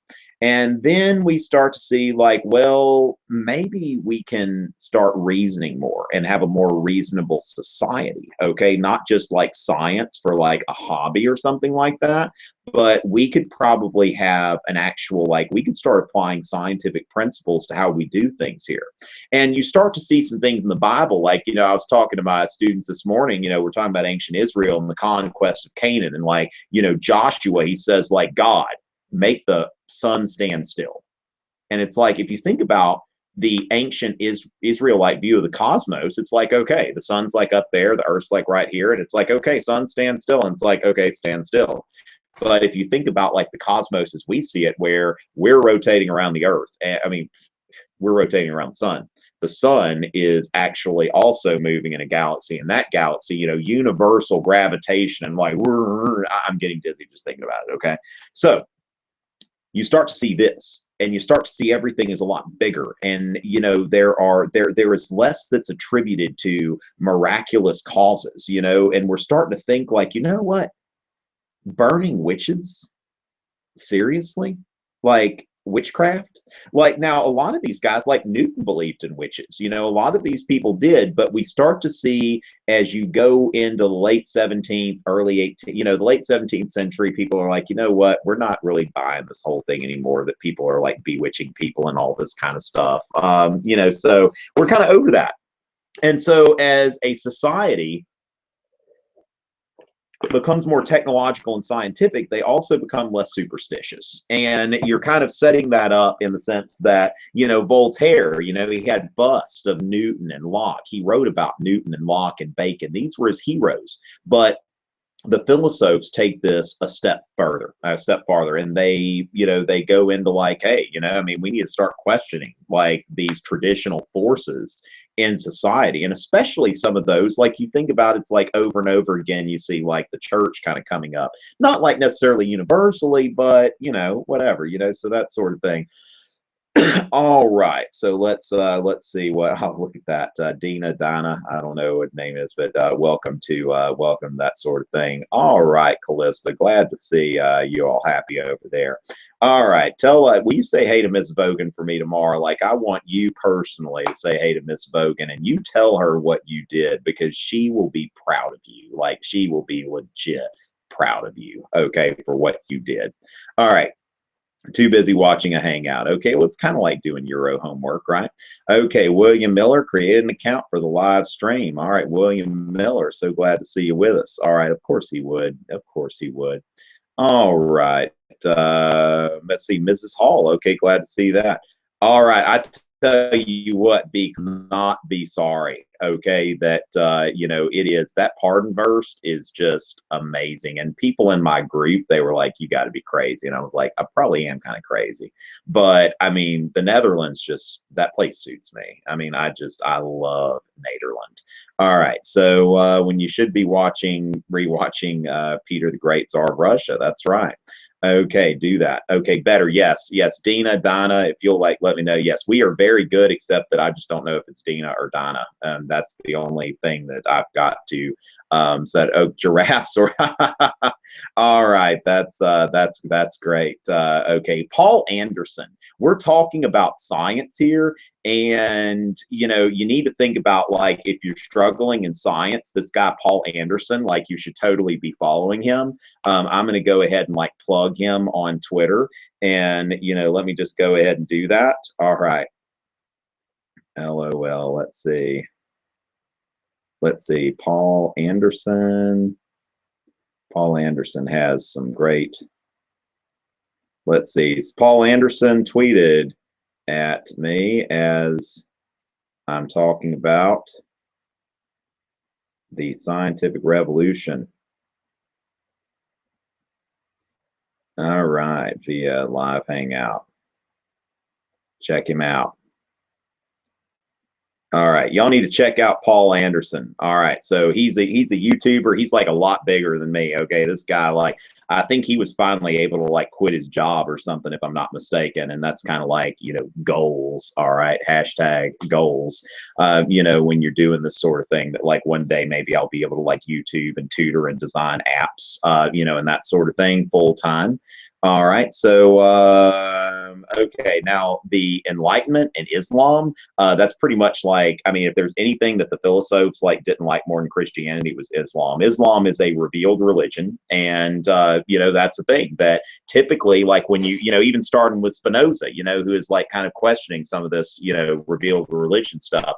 And in Voltaire's book Candide, I don't know if any of y'all have to read Candide for your class, but in Candide there is a scene where these Muslim pirates, they like board this ship and like rape all these women and all that kind of stuff, and then all of a sudden it comes time for them to pray, and it's like, time out, we've got to pray.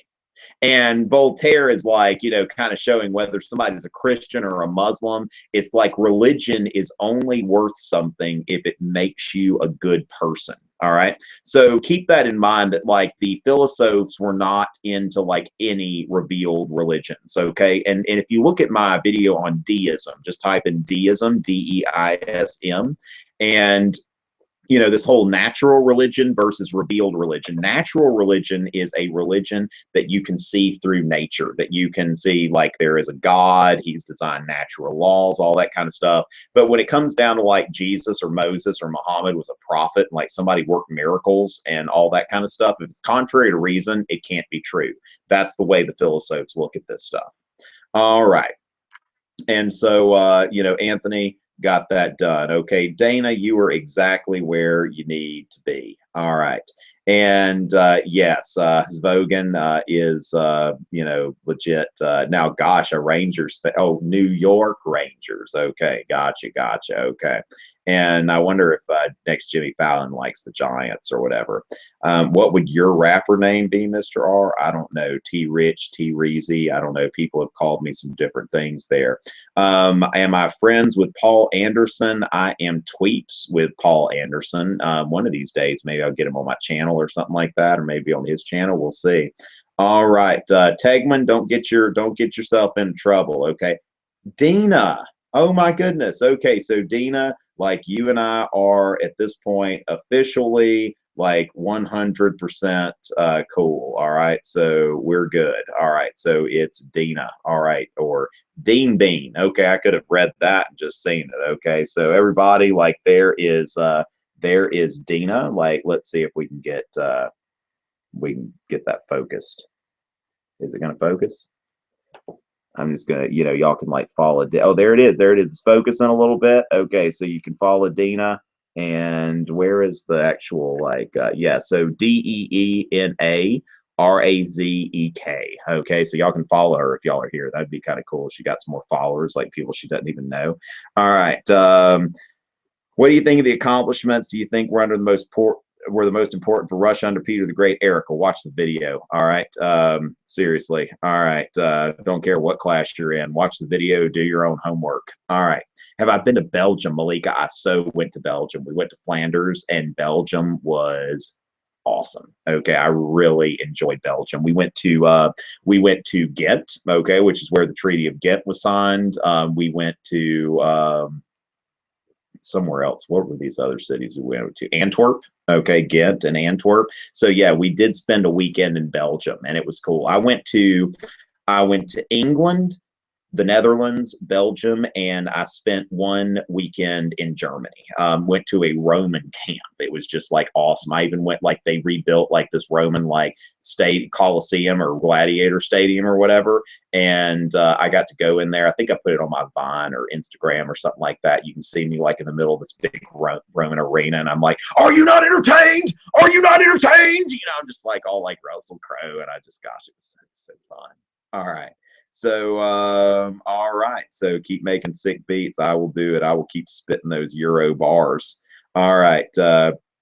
Okay. It happens when you're his favorite. All right. There we go. All right. So yes, Callista, we are legitimately tweeps now. All right. So that's happening. All right. So just joined from the Midwest. All right. Smiley face there. Glad about that. All right, and let's see. Oh, yes. Okay, so yes, Malika, you did get featured there on the thing. Okay, awesome. It's all about Larry Fitzgerald down in Arizona. All right, I'm a God man. All right, well, maybe you meant to say good or something like that, which I don't know. All right. Oh, Dana, we are cool. Like, I mean, come on, swag dolls for life, right? So we're cool. Dana's cool with me. Dina's cool with me. We're all good. Everything is good here.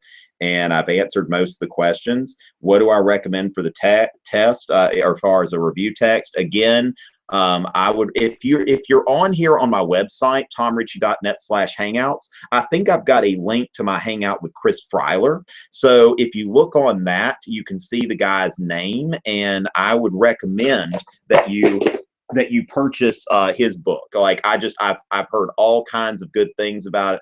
I've got a copy. I don't really use like review books that much for AP Euro, like personally, but as far as this is concerned, Chris Freiler You can see in the Hangout archive on the tomrichey.net/hangouts page. Now, also keep in mind that you can join my mailing list, all right, that's there. So subscribe to my AP Euro email list. So when I have this kind of stuff, but yeah, Chris Freiler is on my page. If you go to tomrichey.net/hangouts, then you can see where I've got something about Chris Freiler. And I will try to have him on the channel again because, you know, he was very, very helpful with answering questions. Some of these live hangouts I do by myself, but I like sometimes, you know, it's kind of, right. So let's see what we've got this. The age of Metternich and Italian unification. Noah, like what in the world? Is like Speedy Gonzalez like teaching your AP Euro class? Like that's like way, you're like 19th century, man. Now I would tell like yeah,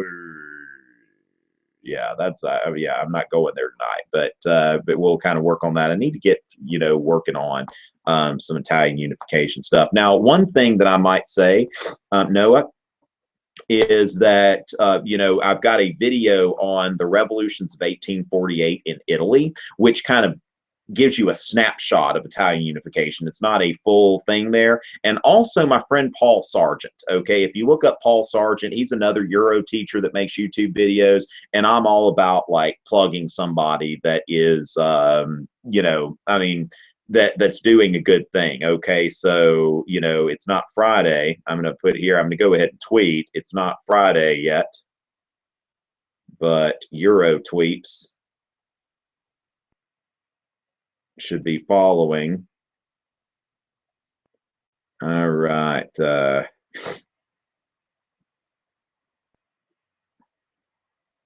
YouTube buddy, Paul Sargent.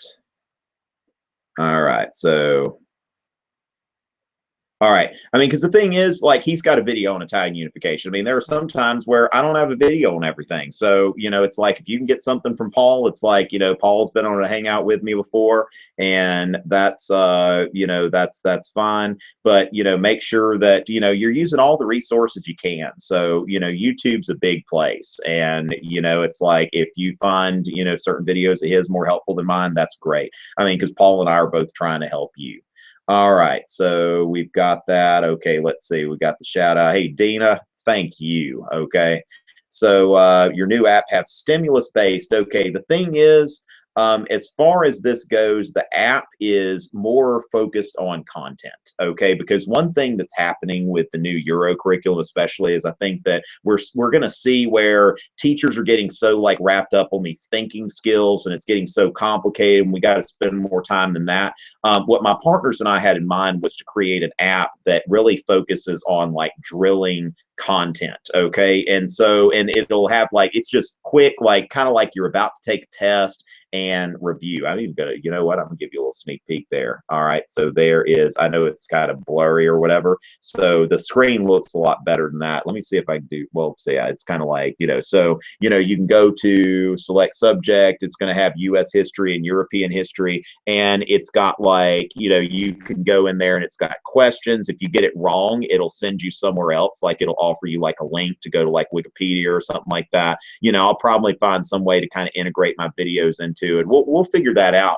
But, you know, the app's going to be kind of a work in progress. But for right now, it's just really putting a bunch of questions together to help you review for your AP Euro exam. But be sure to kind of be on the lookout.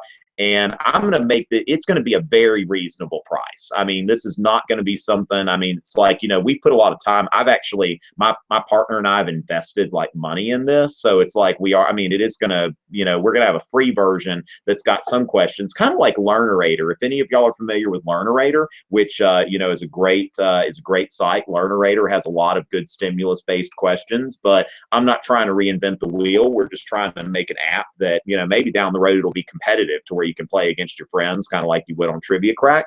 But we've got to start kind of simple first, but it's going to be something to where it's going to be focused on content. Because the thing is, you know, a lot of teachers are freaking out when it comes down to it. The students who know the most about European history are going to do better than students who don't. And that's what everybody needs to keep in mind, no matter how few or how many thinking skills there are. If you don't know European history, you're going to fail. If you do know European history and you learn about the test and how to take it, you're going to pass. You're going to be successful, okay?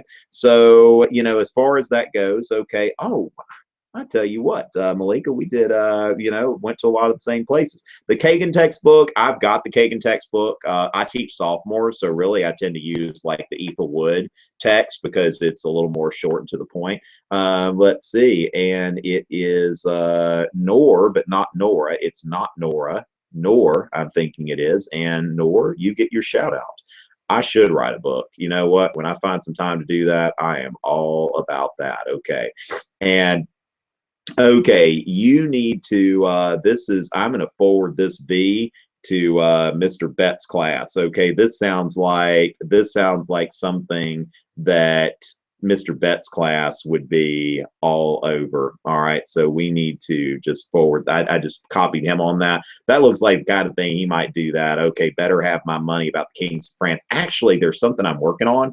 It's just it's like, Tim Stevens, the guy that directs like my music videos, we have to kind of, I mean, it's just to do things, we have to like be on a schedule and that sort of thing. So I've got a few rap projects I've got in mind. There's one like called Real European Kings, and it's based on like an Eazy-E song, the title of which I'm not even going to get into. But it's going to have like Louis the 14th and Henry the 8th and, let's see, I think the other one, like Louis the 14th, Henry the 8th, Napoleon, and William the 3rd. And so they're going to have like things, but one of these days, this stuff's going to come together. I've got a rap battle that I want to do. Like if any of y'all seen those super hot fire rap battles, I've got this idea of like, super hot Louis, like Louis the 14th, like versus William the 3rd. And they have like this rap battle where they're going back and forth. And so that's another one. So I've got a few things that we're working on. Out of the Flames, I think that's about that Calvinist heretic. I've got that book. I haven't read it. Gotcha, fam. All right, Dana. I hope you followed my friend Paul Sargent and got. Wow. Oh my goodness. This gotta love AP Euro guy is just a character. Like, I mean, he's following like two people. Is John Oh, I'm following John Taylor. Wait. John Taylor's a Dodgers fan. I like John Taylor. Okay, so yeah, John Taylor. Is he? Why did I follow him as a dog? Oh, he's got like Matt Damon retweeted there. And wait, you're tied in with Savannah Chai. Like I know Savannah Chai. Okay, so like this guy, gotta love AP Euro. You're like tied in with like my people here. Okay, so I just got to figure out where you fit in. But yeah, so I mean, some people that some of my tweets here. So that's because Savannah like tweeted the thing about talk. Wait, you may not know Savannah Chai because I think I might have retweeted that or something like that. I don't know. So he retweeted, but then again, I may not have retweeted. Did I not retweet that? All right. So wait, he was the only one who retweeted, and I probably should have already done that. Okay, so I'm going to go ahead and retweet that. So it looks like we run with some of the same people. All right. Fatherly life advice. I've got a 5-year-old. Okay, so it's like best advice I can have is go to bed. All right, which she's already in bed now. It's past her bedtime now. But fatherly advice: always listen to your AP Euro teacher and that kind of thing. And Sydney, having you watch my live hangout is goals. Okay, so I mean that is serious hashtag goals there. So thank you so much, and all of that kind of stuff. A life enthusiast. I consider myself kind of a life enthusiast. Justin, you're a funny guy. You're a funny guy, Justin. Yeah, there he goes. All right, so cover the right thinking skill. I'm going to go into some of that. Okay, I'm going to get into the thinking skills. I'm actually thinking about putting together a course on LEQs that I may put like the first segment on YouTube and like sell the rest of it. And the reason I'm saying, I mean, it's like I'm talking about something that I would put a lot of effort into. So it'd probably be something, I mean, it'd be reasonable rate. I'm not trying to I want to price things so that people feel like they're getting a value. Okay. Not so like, whoa, that's expensive, I don't want to buy that, but just something like, sure, I would definitely like pay that small amount to like get a full course on the LEQs. And one of the things that I'm working on, the LEQs are very formulaic. So it's like finding the skill will be very easy for you because you'll just be able to look at the prompt and find that. But I need some leisure time to get that all taken care of. Okay, so that's the thing. Now, also keep in mind the LEQs, 4 of the 6 points are constant throughout. So if you have a thesis, if you support the thesis and you back it up with evidence and you use synthesis, you've got 4 points. And guess what? If you get 4 points, you've gotten above average. So the average essay is probably going to get about 3 points, if that, because this rubric is just like, all right. And so the thing is, don't worry about that too much, but we will talk about that. I will have some kind of skills-based like hangout at some point that I kind of like to separate skills and content and all of that kind of stuff. Dana's waiting for my book. What should my book be about? The 2 AP wizards have acknowledged each other's existence. This is a great day. All right, that is awesome, Morgie. All right, so yes, when Paul Anderson acknowledged my existence, that was a pretty big day for me. All right, so yeah, Nor, I am going to be working on that, and that's the thing. Please do a rap better. I guess you're thinking, please do a rap battle. All right, so history teacher, Mr. Walker. Hey, Mr. Walker, you are awesome, okay? And so keep in mind, y'all can replay this tomorrow. Those of you who want the shout-outs for your teachers, if you kind of know where it is in the Hangout, you can find it. So we've got that kind of thing. All right, so we've got that, and oh my goodness, I don't think Malls is watching, but she's prowling around the internet.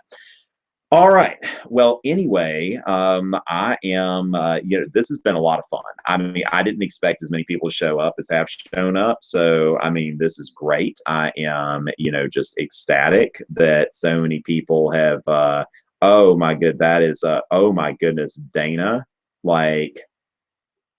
Dana, I am breaking my heart boycott for you. This was like the most amazing tweet. Actually, well, you know what? I think I will. Let's see, quote tweet. This tweet made me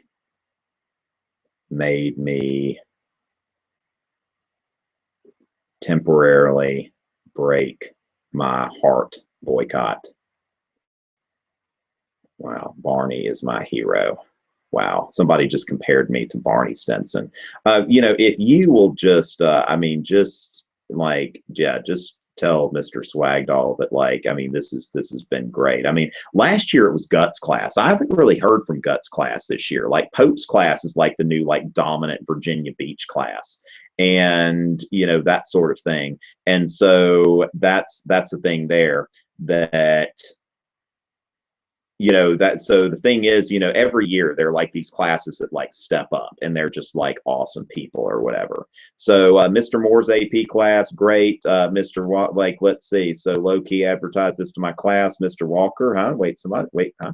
All right. If I'm ever in California, stop by Mr. Aguilar's class. B, what part of California? All right, so because Northern California, Southern California, we're going to see what goes on here. Miss Hall, she's awesome. Okay, yes, Miss Hall, you are awesome.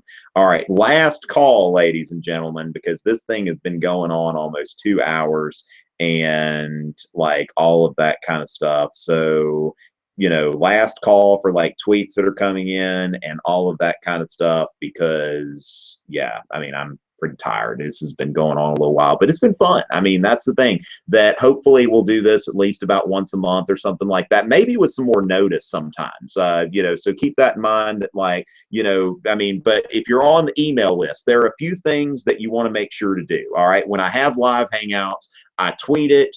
I put it on my Instagram account. They're both at Tom Richey. And also I'll send an email to the email list. And I'll also let those people know when I've got new videos. So it is to your benefit to be on my email list. And that's something that I'm not going to sell it to anybody. It's just when I've got something that'll help you in AP Euro, then that's going to happen. And once the AP Euro exam happens, I'm just going to dump that email list. It'll just be like it was never there. Okay. Or I might send something next year like, hey, don't forget to tell all your friends about me, how awesome my videos are or something. But the thing is, it's really just something for students who are in AP Euro and that sort of thing. So, it's something to help you. And if you want to make sure that you get all that, then let's do that. And so make sure that you're, in a position, that you've subscribed and all that stuff too. But subscribing by itself doesn't let you know when new stuff's coming out. That, really, following my social media stuff and getting on my email list is going to be the best way to get that kind of stuff. Mr. Larkin from Pennsylvania, much love. Okay, and the swag dolls, it looks like we're getting close to standardizing a hashtag. At some point we will. Mr. Fisher led Noah to the water, and I'm guessing the water is me. All right, so Mr. Fisher, thank you very much. It's like John the Baptist to my Jesus. Well, wait, I didn't just say that. I didn't just say that. Okay. How do you pass a push? Yeah, good luck with that. All right. Oh, I did A. Well, hey, there we go. Legend, Tom Richey. There we go. Thank y'all very much. Very good way to spend my time. Malika, it has been a very good way to spend my time. All right. And keep in mind, I do have y'all on. I have finished the shout out list for the Stuart series. It's going to be probably a 5-part series, and I've already picked the shout outs. Okay. So keep in mind, like I already just put them on there. These are the people that are getting the shout outs for each part of the series, and I'm looking forward to recording it and putting that out. And it's going to be legend. Wait for it, Dairy. All right. So DBQ tips, we'll talk about that another time. All right. So anyway, ladies and gentlemen, we could stay here and talk forever, but at some point I've got to go to bed because I've got a day job and I've got to teach kids. I got to teach A-Push tomorrow. I've got to teach, world history and that sort of thing. So, thank y'all. I mean, I think I'm probably talking to mostly like, West Coast and Mountain Time audience, but glad for that. And y'all keep in touch and let me know what y'all need. And it's November right now. I could say that, we'll try to get something going before midterms or something like that. So there you go. Henry VIII, mug. There we go. Winter is coming, all this stuff. Thank y'all for a great hangout. Till next time.